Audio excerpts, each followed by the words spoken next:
Hi, my name is Randall Reynolds. I thought I'd make a video with some rideshare tips on some stuff that I've learned after driving a lot of Uber and Lyft. I've been driving for about 3.5 years now. This is going to be a quick video. Basically, just wanted to share a list of tips that I came up with on stuff that I've learned that I thought would be useful to other drivers. So let me go ahead and get started. Alright, the first tip I have is regarding mileage tracking. So, a lot of people who first start driving don't have a mileage tracking app or aren't aware of what mileage tracking is. So, there are apps that you can download on your phone that will track your mileage. I used to use one called Hurdler. Hurdler is no longer free. I now use an app called Everlance. These apps track your mileage by connecting to the Bluetooth on your car radio, and as you're driving, they track your mileage and where you go, and then they create reports at the end of the year. Now, those reports are important for tax purposes because you're gonna file those reports, and those are your basically your deductions. So that's, if you don't file those, you're out a lot of money. So it's in your best interest to do that. Uh, so Hurdler used to be really good. Um, so now I'm using Everlance. I'm gonna try it out. It looks like these will produce like Excel reports, so they're pretty useful for that. And then when you go to file your taxes, I can't offer like tax advice, but you can use these mileage tracking, basically your tracked mileage, your business mileage, and use that to claim your deduction when you go to file your taxes. All right, my next tip is about location and where you drive. So I've driven in Burlington, Vermont, which is a college town with like, God, I think it's like at least 3 different colleges, probably 4 different colleges up there. Um, and then I've driven in government towns. So I'm now driving near Springfield, Illinois, which is close to, there's 3 other cities that are nearby. So the college town near here there's Champaign and Bloomington, Illinois, and there's another town, Peoria. So these are all different types of towns. So one characteristic about these different towns, so college towns, you typically want to work between the hours of about 2 p.m. to 2 a.m., anywhere in there, or 4 p.m. to 4 a.m. With the college towns, you're going to find they surge at night. You're going to get better fares at night, and you're going to be getting more fares because people are going to be taking more Ubers. You can almost, when I was in Burlington, I could drive Uber like all the time, and I was pulling in really good money. um, but if I tried doing Lyft out there, it didn't do very good. Out in Illinois, it's the total opposite. If you drive Lyft, uh, your hourly income might be a little bit better than Uber in some instances. Now, also in Illinois, I'm in a government town, so for government towns, or I would call them like retail towns or something like that, uh, uh, towns where people commute to work and back, and there's not a lot of nightlife, those will work. You want to work between 7 a.m. and 7 p.m. Are going to be your ideal hours, and then you can work later than that. So like if you get off work at 5, you can work until midnight or something like that. Don't expect very many surges for these types of towns. Um, you're going to have surges on off occasions, things like when there are concerts or when there are like when there's bad weather, so like really bad snow. You're probably going to do pretty well. Uh, so those are days that you want to drive. Here we had an inauguration recently, so that was a big week, and we had a lot of people in town now. a big week in Illinois is like an average week in Vermont. I mean, the and that's mainly due to the cost of living between the two areas. But generally, I would say if you're working in a non-college town, uh, you should try to work during normal hours when people are typically going to be out and about. If you work in a college town, you'll want to work until, anywhere from 2 a.m. to 4 a.m., and go to sleep when the birds are chirping. So that's where you're going to make probably, I think it was between 10 p.m. and 2 a.m. is when you make the most money in a college town. For Springfield, more like government town, I do better earlier in the evening, sometime around 5 p.m. to probably like 8 p.m., something like that. All right. My next tip is about what platform you should sign up for. So a lot of people are curious, should I drive Uber or should I drive Lyft? A lot of that is region specific. I suggest signing up for both, especially if you're driving in a town with 500,000 people or less. The reason being that you can accept fares on both, so you'll you could have better income.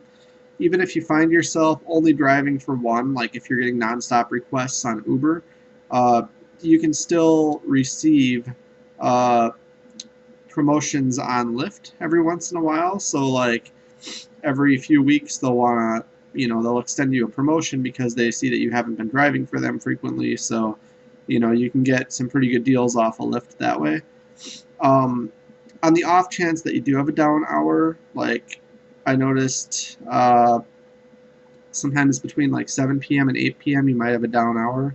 Well, if you're on both platforms, then you can accept both fares, so that's a little good. And if one of the platforms ever goes down, then you can drive for both. You and then you can hop on the other one or something. Uh, so there are advantages to having both, and so I recommend having both platforms. Let's see. Yep. Okay, so my next tip is how to have a good trip. So, I mean, I've had over 3,500 trips so far. So, the structure of a trip is always the same. The first step, so I've kind of broken this down into like, I don't know, like 5 or 6 different steps that I see on each trip. So the first step is your approach when you're driving up to the door. If you're in a small neighborhood with a bunch of small homes, you want to be curbside. That is to say that you can basically stop curbside, and you want to stop before you get to the marker. That way you can look on both sides of the road in case they may have placed the marker in the wrong location or something. You can see when they hop out of their home and start walking out into the street. Boom, you see exactly what home they're at. You can approach that way. If it's larger homes with like big lawns or something, like like bigger neighborhoods, you can certainly you can drive into a driveway. Just be careful. Driveways can have obstacles in them.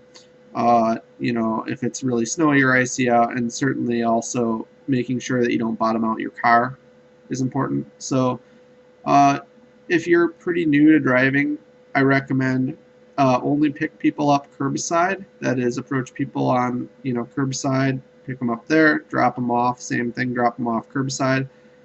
If you're a little more comfortable with the driveway thing, then go ahead. Always look at their driveway first. You can do that. You can pull into a driveway, pull out of a driveway. You can drop people off there. Sometimes, if you're doing that, you want to say, I want to get you close to the door or something. Especially if it's bad weather, like if it's icy, you don't want them walking on icy driveways, especially if they're sloped, because people can get hurt that way. So, just try to look out for people, but also make sure that you have the most visibility to see your passenger as soon as they come out of their home, so that you can pick them up as quickly as you can. The second step is what I always do is, like, I'll roll down my window and say their names. So I'll say, like, Uber for blah, or you can Lyft for blah, or you can just say their name. You can say this is blah, say their name.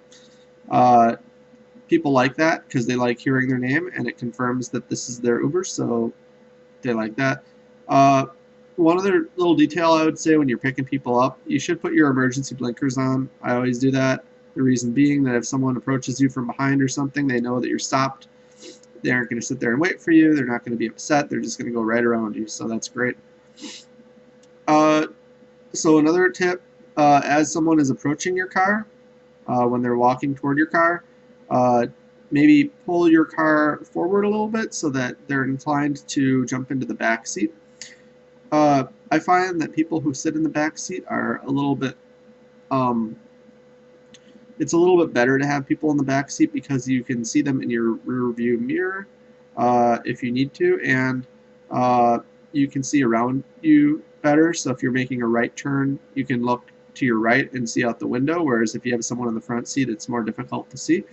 But people typically will ask if they want to sit in the front, or they'll just sit in the front, and that's not a big deal. I don't care.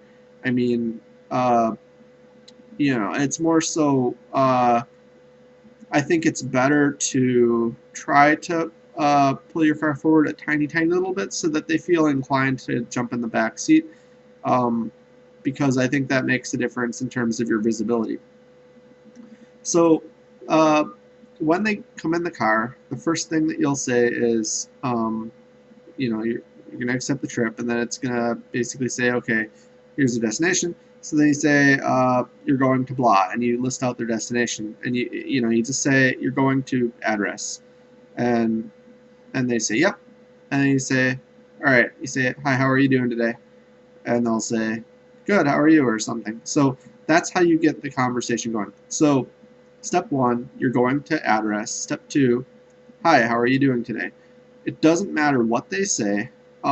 They could hop in the car. They could be like, oh, hi, are you blah? Oh, hi, nice to meet you.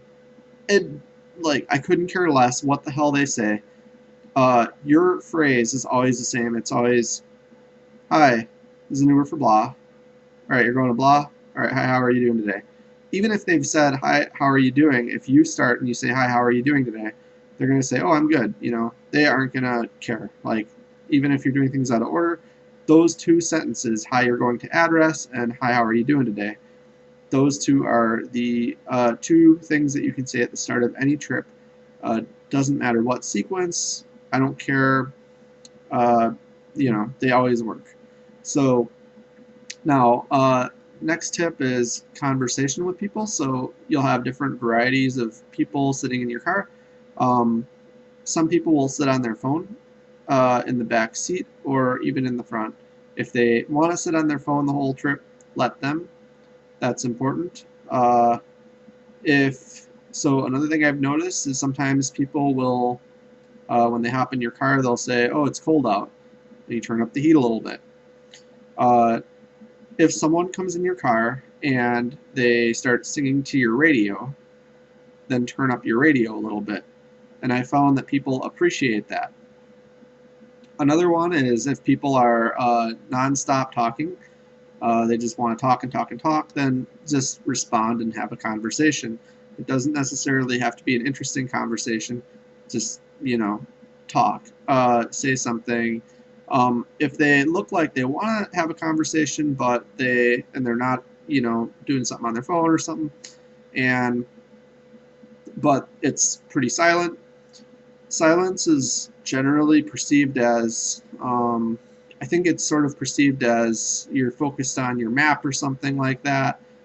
So I think it's a good idea to say something, maybe do some kind of a conversation starter.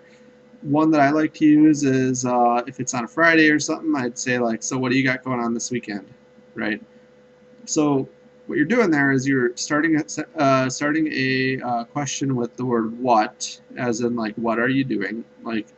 So it's not entirely open-ended, but it leads to sort of an open-ended question, which gets them talking, and people like that because they're talking about themselves. When people talk about themselves, they feel like they had a good conversation in the car, and so you'll get more money on tips that way or something. All right. So lastly, on the drop-offs, so for drop-off, same thing as the approach. You're going to want to, try to drop them off curbside if you can. If it's larger homes, feel free drop them off in a driveway. If it's icy out, feel free drop them off in a driveway.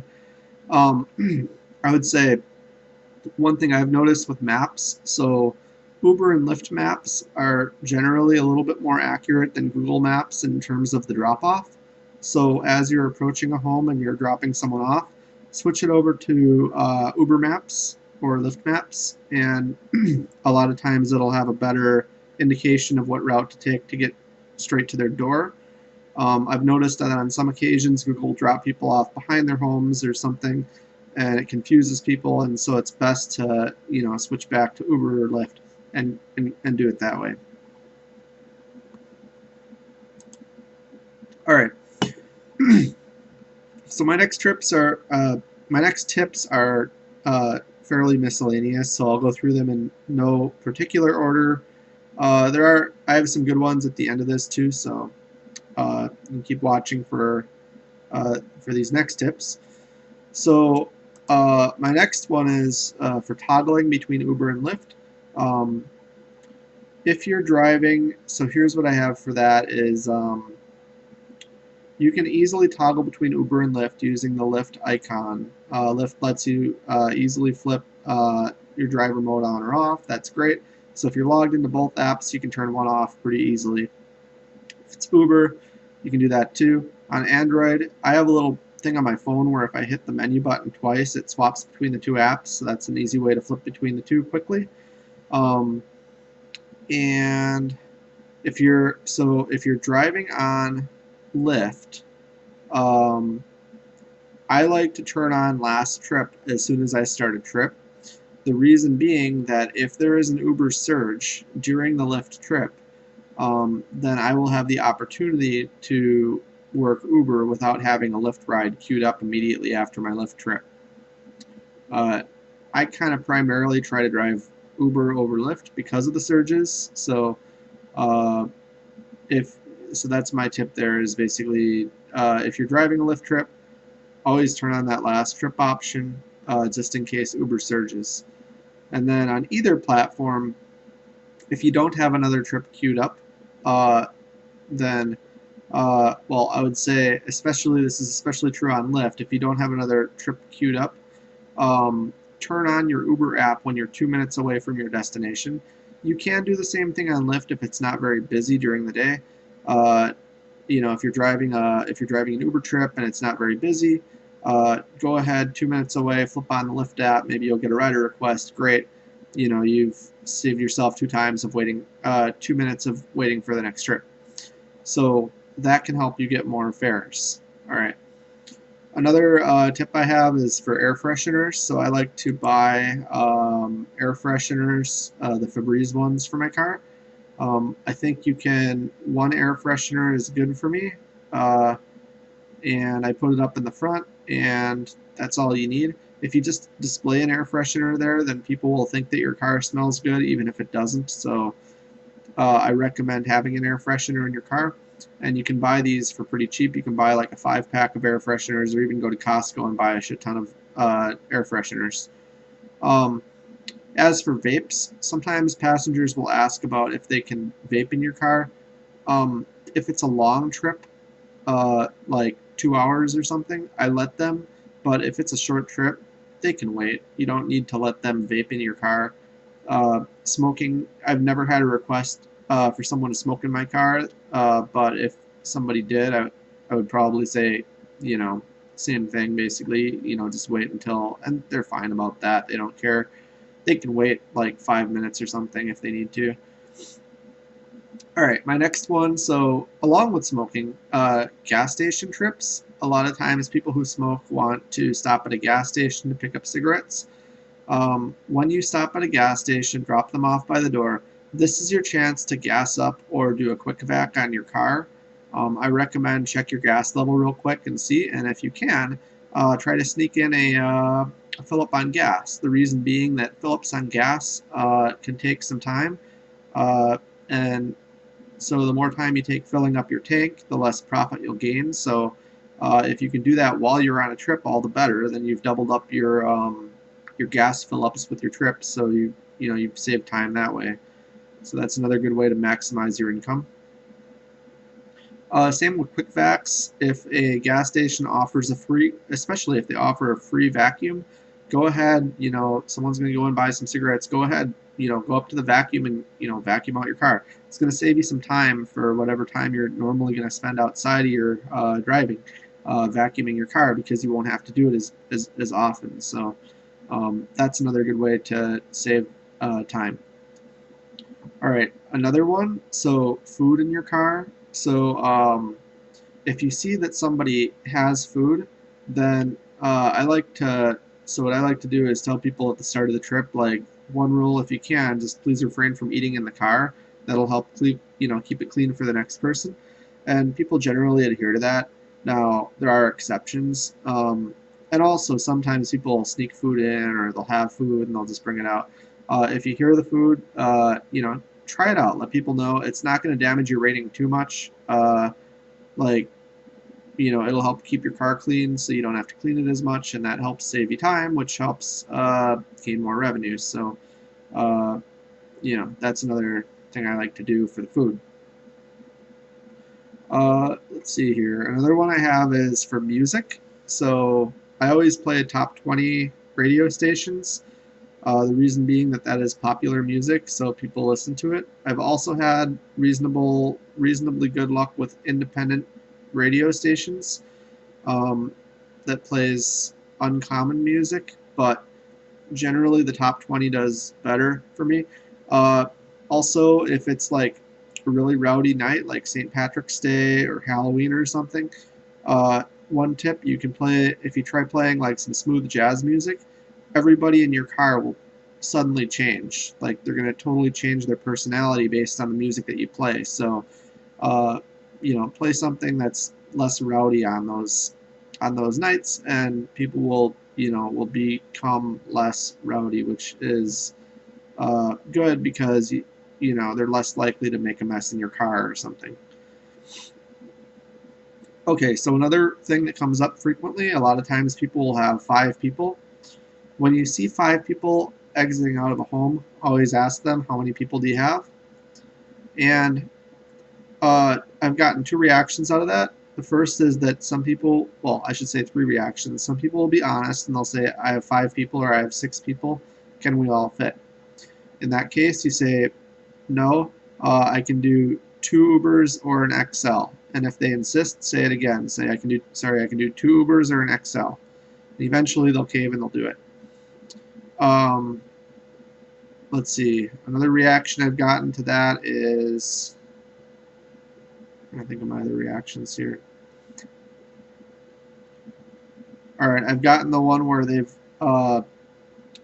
said, well, we're planning on doing 2 Ubers, so then go ahead, take them. They're going to fit 3 people in their car. They're probably going to be a little bit upset, but it's okay because you're getting the money, so who cares? And I have had people who are very insistent upon having 5 people, in which case you can cancel the trip if you need to. It's not a big deal. You lose a little bit of money, but they're not supposed to do that, and it's a safety issue, and you can get in trouble. And so you don't want to ever accept more than 5 people in your car if you have a 4-person car. So that's important. So service animals, Uber has a policy and Lyft has a policy about service animals. Generally, the policy is you should accept service animals. Now, I've had people sneak animals into my car telling me that they're service animals when they're really not. There are legally 2 questions that you're allowed to ask about animals, and it's helpful to memorize them. I think these are the right questions, but you can comment on this video if they're not. So question number 1 is this animal required for a disability? And question number 2 is, what skill or skills is this animal trained to do? You can use these 2 questions to your advantage, because if somebody is trying to pretend that they have a service animal, they can fake answers to these questions, and you can, say, well, they're going to try to fake the emotional support animal thing, and then you say, well, emotional support animals are not service animals. Sorry, I'm not able to accept this trip. And cancel it right there. You won't get in trouble, as far as I know. Maybe I'm wrong on this, so don't quote me on that. But these are two questions that are useful for service animals. So, um, let's see here. All right. So I have a good one here about guidelines for accepting or accepting trips. So you'll get trip requests as you're driving around on these apps. There are a couple things you can do to maximize your incomes. So what I found is always accept Uber trips, and the reason being that Uber pays a long pickup fee. So you'll get paid for anything over 10 minutes.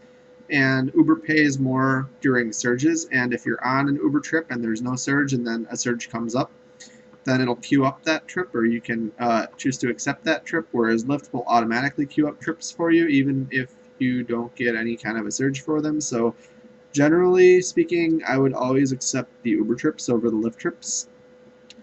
And so as a rule of thumb, I would say always accept the Uber trips. For Uber Eats, if you drive Uber Eats, I would say do not accept Uber Eats trips that are more than 6 minutes away. They're going to be a waste of money. The reason being that you don't get paid as much to drive them. I think if you drive an older car or something and you are only eligible for Uber Eats, then whatever. But if you are eligible for regular Uber X, do not drive, in my opinion, do not drive Uber Eats that are more than like 6 minutes away. It's just not worth your time. Also, I've had restaurants that take more than a couple minutes to prepare your food. If you're on an Uber Eats trip, I would say when you arrive at a restaurant, start counting, and if you get to 3 minutes in your head, 3 minutes of waiting, then I would just walk out and cancel the trip. I think that's excessive wait time. I don't think that you'll get penalized too much for a cancellation, and I'm sure they can find another Uber driver to take the trip, but you don't want to be sitting there at a restaurant waiting for more than 3 minutes. I would say is a good threshold, because you'll lose out on other revenue that you could make otherwise. So, all right, another one about Lyft trips. So I generally tend to not accept Lyft trips that are more than 7 minutes away, and I think even 6 minutes away is a good threshold. The reason being that I've noticed the Lyft estimates are typically underestimated. If you open the Lyft navigation app, which is Google Maps overlaid on the Lyft app, and you compare it with the the Google Maps app in terms of time to your destination, I've found that the Lyft app is typically about a minute less than the Google Maps app, which leads me to believe that the Lyft navigation platform and also the Lyft estimates are underestimated by about a minute. So, I don't even bother accepting anything over 6 or 7 minutes, because that's typically going to be really 7 or 8 minutes away. And even then, I've seen them go up to 8 or 9 minutes away. And, so if you're accepting trips that are say it says 9 minutes away, and it's actually 11 minutes away, then you've lost out on a minute, because that's a minute that you could have been paid on Uber for that premium for the overage. So, for Lyft, I think 6 or 7 minutes is a pretty good threshold for how far away you should accept trips.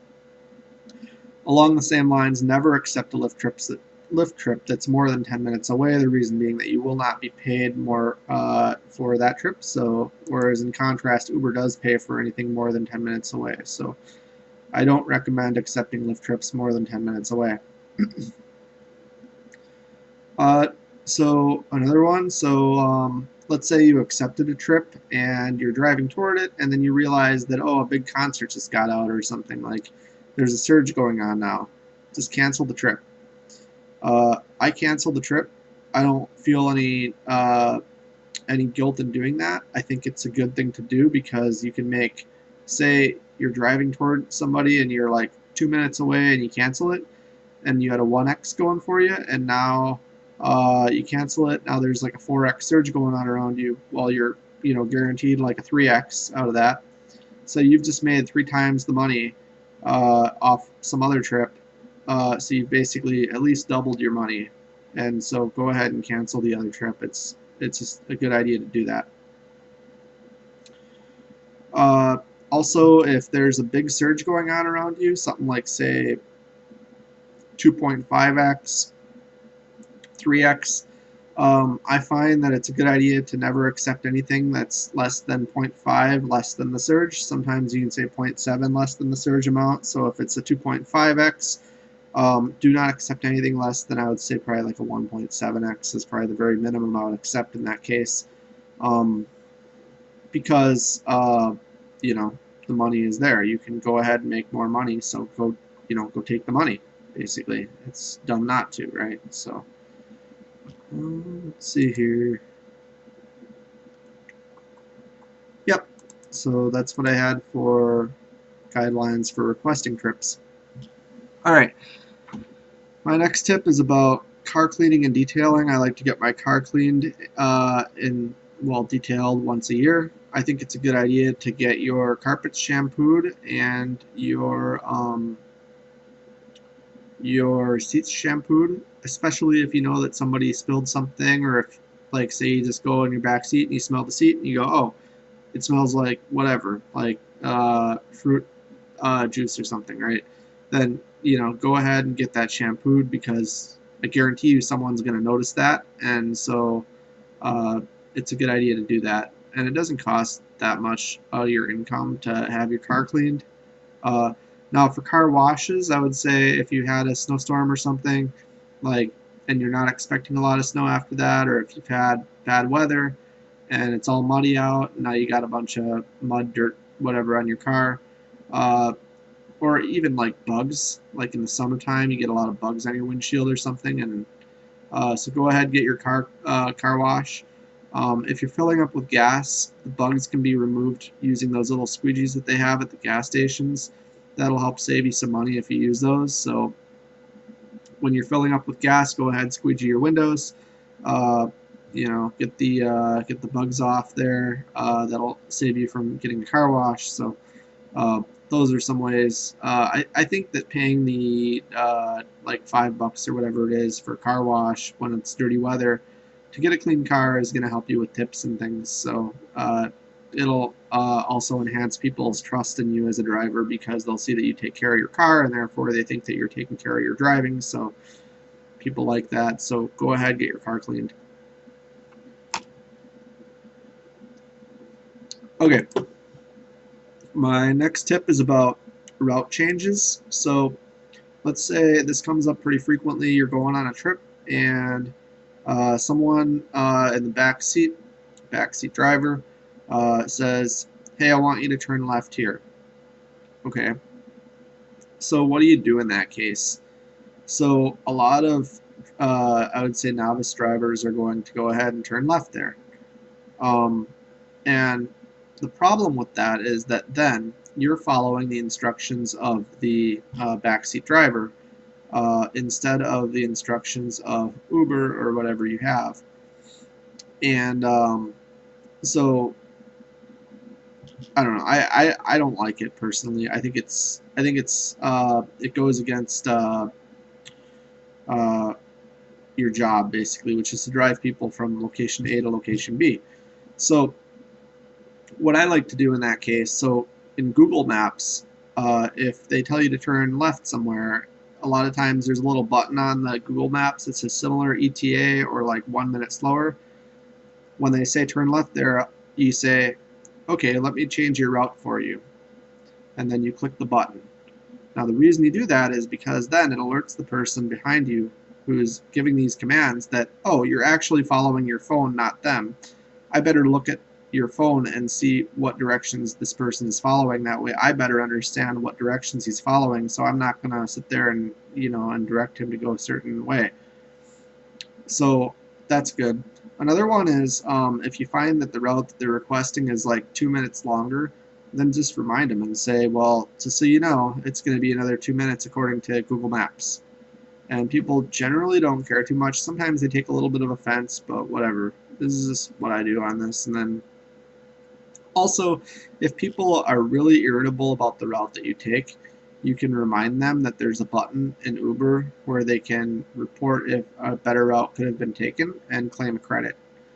And people like hearing that because it gives them peace of mind that you can't rip them off. So you can always say that too. Another one is if you are approaching a building, I think it's a good idea to ask questions before they're asked. Like, say, what building are you in? Or it looks like you're right there. Okay, so, and then, then they're going to tell you. So that's always a good thing too, because it gets you ahead of whatever their answer is going to be. My next tip has to do with luggage. So for luggage, I would say, I think that the person who's driving, their job is to open their car trunk and place the luggage in the trunk. Do not allow the passenger to place luggage in the trunk. The reason being that they will screw it up. They'll place it in some way where it's going to shake all over the place.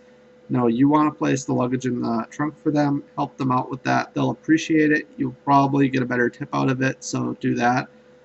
The only exception I have is groceries. If people come out with a cart of groceries and they want you to carry the groceries for them, open the trunk. But what I like to do is remind them that, say like, okay, so go ahead, place heavy stuff on the bottom.